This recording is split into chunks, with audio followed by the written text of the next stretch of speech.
We still have a few heavy downpours at times during the day today, but far less than we saw yesterday. Tomorrow will be a bit drier as well, as a lot of that tropical moisture is now starting to move a bit farther to our west. Again, we were still able to tap into ample moisture to get a few downpours, though those were few and far between and did not see any flash flood warnings today. Few spotty showers left over on both sides of the lake. Does look like we'll see kind of a drying trend through the night. The Gulf moisture, the tropical moisture, will still be in play tomorrow, but again, a lot of that has been shifting away from us, so our rain chances, rain accumulations will be less than what we saw over the last couple of days. Still watching what is really just nothing more than just a broad circulation, and that's what the Hurricane Center is saying why this is not yet a tropical storm. Winds are supportive of it, 40 miles an hour, but there is no closed circulation, none of that tight circulation at the surface. It's overall right now just kind of a broad spin. That spin, if it does get better organized, could become Alberto before it moves inland sometime late tomorrow, early Thursday. Impacts really won't change. We could see some stronger winds if it's able to get a bit better organized. This still looks to be primarily a rainmaker as the main impact as far as the winds or storm surge go. The greater impact will be from some heavy rains that will be pushing into Texas as well as into Mexico. We will continue to see a drier trend here for the rest of the week and into the weekend.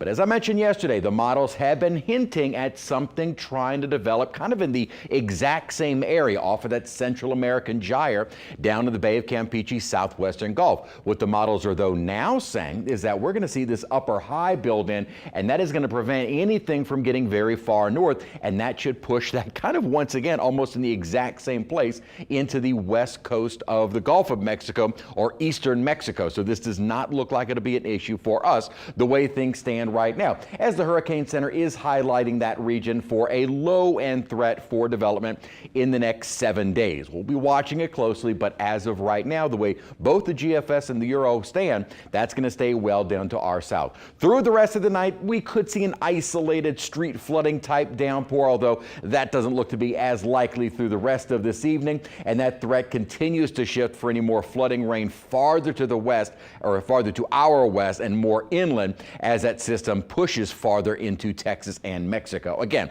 regardless of getting a name, it's going to be a big rainmaker. We can add to our totals from the last couple of days with maybe a little bit more rain over the next couple of days, although not much. The, again, greatest accumulations will be farther into southern and central Texas as well as north and central Mexico. Really, the direct impacts for us will continue to be the minor coastal flooding, especially at high tide through tomorrow. Offshore, we have a small craft advisory that will be in effect until Thursday morning as the winds offshore have been increasing. But notice, you don't really find the strong winds right near the center of our PTC number 1. Winds at a buoy just to the west are only at 9 miles an hour gusting. You actually find stronger winds well removed. So this is not a well organized system at all. Again, that doesn't change the impacts. Big rainmaker to our west. 86 degrees was our high today, and then our low for the day was 77 underneath one of those heavier downpours. At the moment, we got plenty of breaks in the rainfall, and with more breaks in the rain, even some heavy downpours,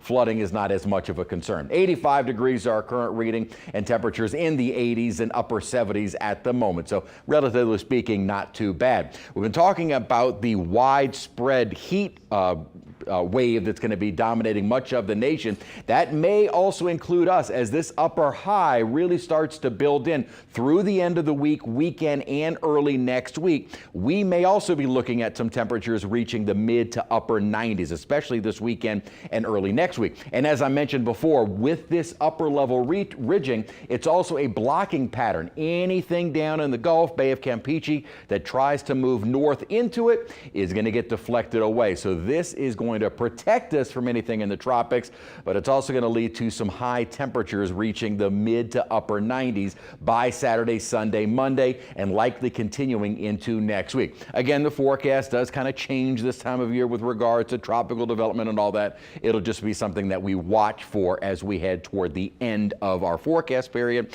As far as anything in the Gulf development goes for this weekend, right now it looks like it would not be an issue. Our rain chances continue to diminish over the next couple of days, and by this weekend we'll be hoping for more of that rain to return. The NBA